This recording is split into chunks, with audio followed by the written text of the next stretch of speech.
తెలుగు రాష్ట్రాలపై మరోసారి వర్షించేందుకు రెడీ అవుతున్నాడు వరుణుడు. బంగాళాఖాతంలో ఏర్పడిన అల్పపీడనంతో విస్తారంగా వర్షాలు కురవనున్నాయి. కోస్తాంధ్ర, తెలంగాణపై ఈ అల్పపీడనం ప్రభావం ఉండనుంది. మరోవైపు నైరుతి రుతుపవనాల ఎఫెక్ట్ ఇందుకు తోడు కానుండడంతో జోరుగా వానలు పడతాయని చెప్తోంది వెదర్ రిపోర్ట్.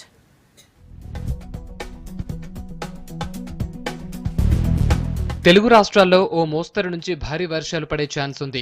బంగాళాఖాతంలో ఏర్పడ్డ అల్పపీడన ద్రోణితో రాష్ట్రంలో వానలు కురవనున్నాయి. ఉత్తర కోస్తా, దక్షిణ ఒడిశా తీరాలను ఆనుకుని పశ్చిమ మధ్య వాయవ్య బంగాళాఖాతంలో అల్పపీడనం ఏర్పడింది. 2 రోజుల క్రితం ఇదే ప్రాంతంలో ఏర్పడ్డ ఉపరితల ఆవర్తనం మరింత బలపడి వాయుగుండంగా మారినట్టు ఐఎండీ ప్రకటించింది. అల్పపీడనం ఎఫెక్ట్ ఏపీ, తెలంగాణపై బాగానే ఉండొచ్చంటున్నారు వెదర్ ఎక్స్పర్ట్స్. కోస్తాంధ్ర, తెలంగాణలో విస్తారంగా వర్షాలు పడతాయంటున్నారు.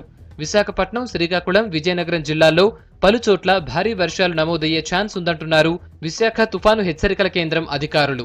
రాయలసీమ మీదుగా దక్షిణ తమిళనాడు వరకు అల్పపీడన ద్రోణి ఏర్పడింది. మరోవైపు తెలుగు రాష్ట్రాలపై నైరుతి రుతుపవనాలు కూడా చురుగ్గా కదులుతున్నాయి.